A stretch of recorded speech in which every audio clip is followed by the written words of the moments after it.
This team is, I mean, to steal Harden's lingo, this team is scary. It's actually shocking to me how willing George and Leonard have been to sort of slide into lesser roles, which is probably smart given their age and the wear and tear on their body and their injury history. And all of a sudden, Harden is creating so much of the advantage, so many of the advantages for them. And George and Kawhi are basically just advantage attack, like they're just their self creation is down, and it's just working perfectly. Like I know you said when we talked about the Eastern Conference teams that Harden is one of the few stars whose usage is sub 20%. But I think all that does is represent how flawed a stat usage is because it doesn't consider assist percentage. Well, just to say real quick, yeah. On that note, I mean, I don't like usage, but I wouldn't describe it as like a flawed stat. I would describe it as just like like it is what it is, right? Like there's only so much you can interpret from usage, and I think people use it to interpret more from it than it actually conveys, which is not the fault of the stat; it's the fault of the people using it in that way. So, but yeah, in essence, I agree with you, but I just think it is what it is. It just says what it says, you know. Is there to bring it back? And by the way, I brought I seemingly threw shade at Russ, and we talked about how taking Russ has been good this season. Russ has been a good role player for them, and he is another example of someone who has slid into a role and just accepted I think there are a few issues. The main issue to me is that both Terrence Mann and Norman Powell have not been very good this season. And I think if they're going to win at the highest level, they are going to need more gravity from their non-big three. I think they're going to need a little bit more shooting. And I think it's possible to get that from Powell and Mann. I think they've shown it in the past. And by the way, Powell's shooting 45% from three.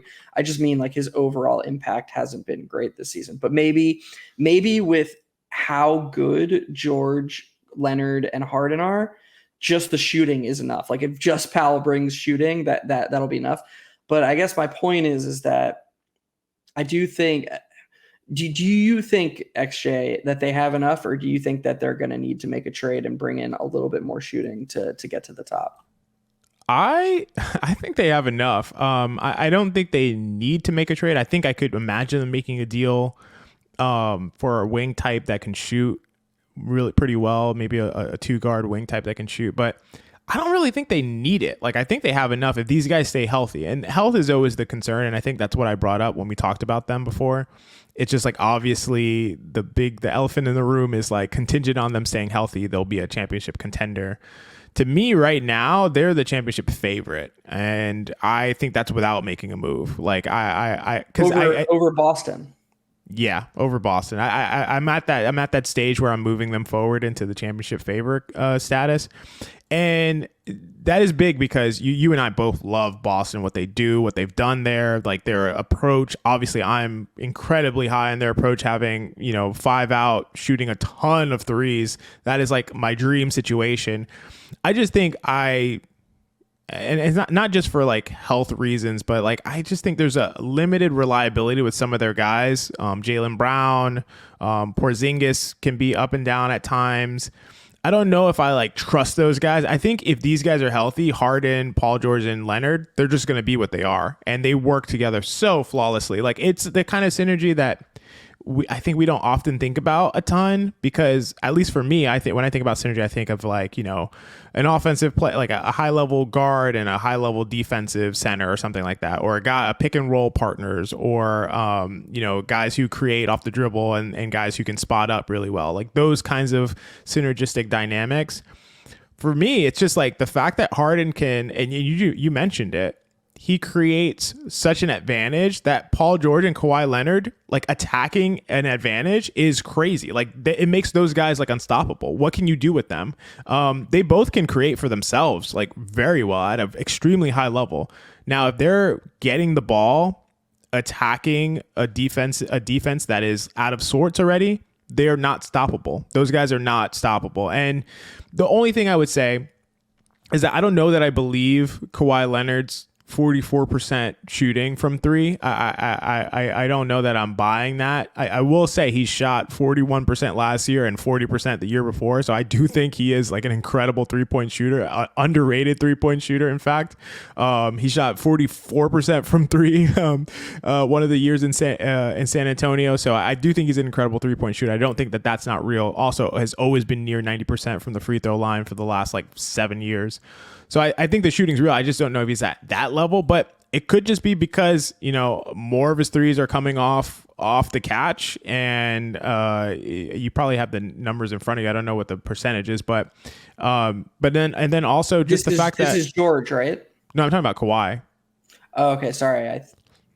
I don't have the numbers in front of me. Keep going though. So I just pulled it up. So percent assisted, Kawhi is being assisted on 68.5% of his 3-pointers, which is that's relatively high for him. It's not high for the league. It's still only 9th percentile in the league, but yeah, I just think that these guys really work so well together, those three, and then having Zubac down there again, as long as he's healthy, I think it just works so perfectly. And Westbrook off the bench, he's really doubled his effort and refocused on the defensive end, and he's having probably one of his best defensive seasons of his career, one of his best seasons since I would say maybe the Houston days, honestly. So I think it all works. I believe in Powell as a shooter. I think Powell's shooting has always been real. So I think that he'll kind of get it together as much as he possibly can in the other ways, but shooting's going to be real. And I don't know if anybody would suggest this, so maybe this is crazy, but I do think Bones Highland is going to be a factor at some point down the line here.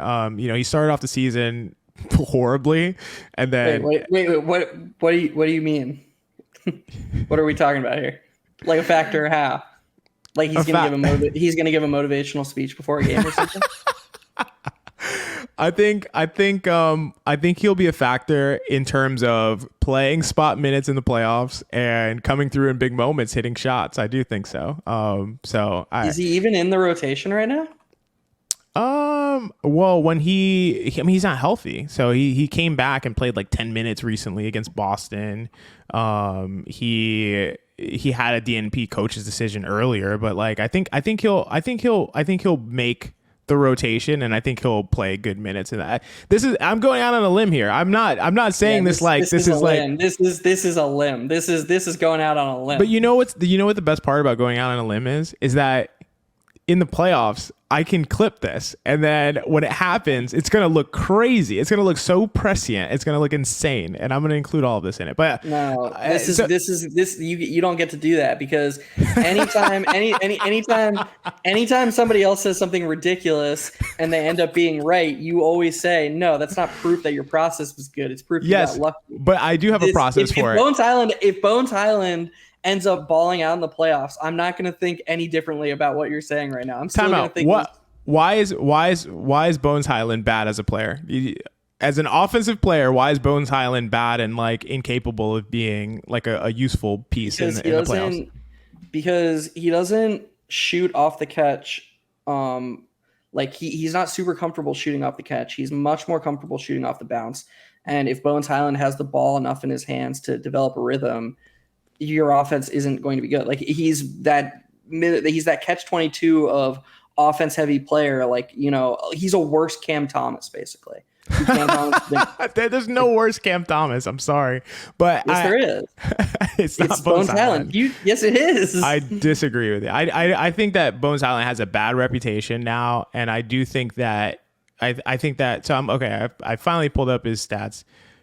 Per EPM, offensive EPM in his rookie season was plus 1.3. Huh? You scrolled down enough to find them? Yeah, I just pulled them up. So 1.3, plus 1.3 offensive EPM in his first season, plus 0.7 offensive EPM in his second season. Those are both 79th percentile or higher. Shot 37% from three second season, 37% his first season. Always been a mid 80s% 3-point free throw shooter. I think Bones Highland can be a useful piece in spot minutes and a championship run. And I think that is a justified opinion. And so based on his shooting, based on his offensive impact that we've seen in all of his career, oh, it's all only 2 years, all of his career besides this year. And I think that we'll see that come to fruition. But obviously, my case for the Clippers being the championship favorites is not contingent on Bones Highland. It's about what I was talking about with the synergy between Harden, Paul George, and Kawhi Leonard. And I think it's just rare that you have a quote unquote big three with players who are that good offensively who fit together that well. You can have big threes, but oftentimes when you have a big three, there's offensive redundancy among that big three. And this is a big three who I don't think has very much offensive redundancy, which is incredible. So I think that that's, to me, why I would put them up there. It's so funny that you say that, because I was legitimately going to ask you, have we ever seen a big three that like fits together this well and is this synergetic? And they're all shooting over 40% from three.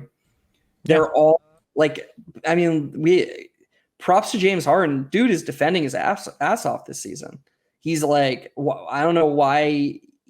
Maybe it's because he was, asked to do way more in Houston, and he has elite hands, by the way. Like the way he's able to get into passing lanes, the way he's able to, if somebody tries to drive past him or take him in the mid post, he gets, a lot of steals. He's in the 72nd percentile in steal percentage. In his Houston days, he was one of the steal leaders in the NBA for many of those years. So that was proof that his defense was underrated in Houston. I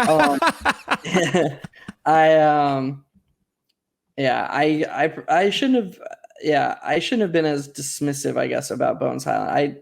I think I'm still just put off because there was a Knicks fan who tweeted, this is who everybody wants Emmanuel Quickly to be, and posted a picture of Bones Highland, and that fucking infuriated me. So yeah, that's like a parody, dude. That's a parody. That's like funny. That's not a real take. That's not the take that I gave, obviously.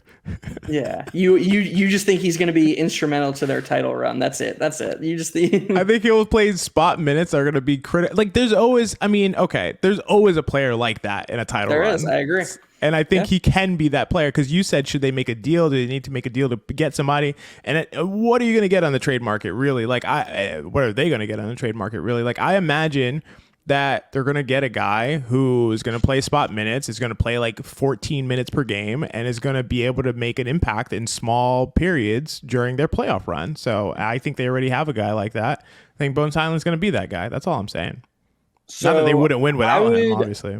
I would bet that when the Clippers make the playoffs, if they're healthy, this is very contingent on them being healthy, they're just going to have an 8-man rotation. Like they're starting with these guys, with these freaking injury prone players. They're just going to run 8 men out there and play Paul George 40 minutes and Kawhi Leonard 40 minutes. Yeah. I think, well, that's crazy. Yeah. And a 35-year-old James Harden. I don't think they need to play those guys 40 minutes to run an 8-man rotation, because this isn't like a Tibbs thing. These guys all play multiple positions. There's lots of versatility across their roles. In a game, there's only 240 minutes, so you've got 8 guys. I think you can get them to settle in at 36 to 38 minutes a night in the playoffs. And you're just putting a lot of confidence into like Terrence Mann, who I don't have a ton of confidence in. Like I assume he's part of your 8-man rotation.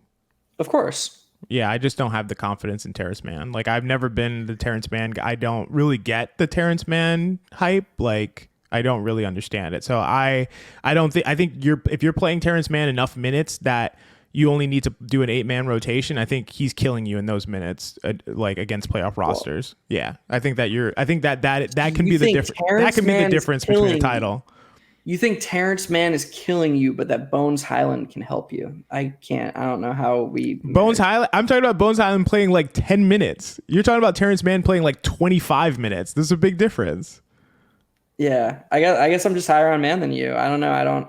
I just think. I mean, he's literally been, I'm not going to say spearheaded, but been a big part of a playoff run already. Like their ability to just stick him out there and with the Paul George lineups when Kawhi was hurt in 2021, that was a huge part of that. And go small against Utah. They literally made the Western Conference Finals. Yeah, that was his best like stretch of NBA basketball of his career. Like I don't know why I would expect that to happen again.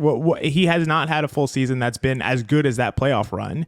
And this season he's been pretty bad. His 25-year-old season was pretty good.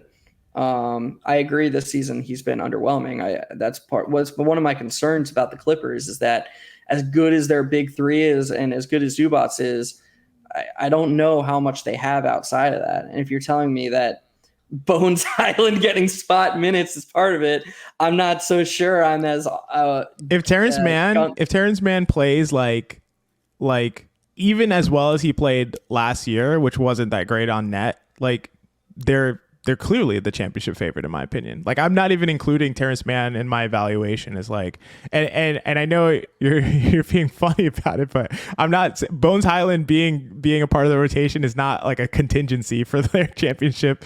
I just said that I think he can help them. I'm not saying like, well, if Bones Highland doesn't show up, then they're not. I would change their ranking. Like it's not a contingency for me. I'm just saying that that was a separate point that I was making. You have Terrence Mann as being like critical to the success of the team and being like, right? Am I right or wrong? I wouldn't say critical. I think they're gonna.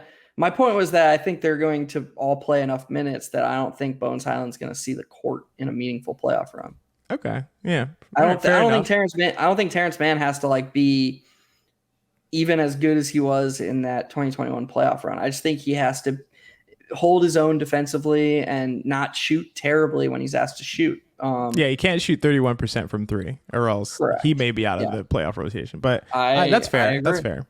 But like go ahead. You go. I was just going to say something like their big three plus Powell plus Zubats will probably be their most used lineup.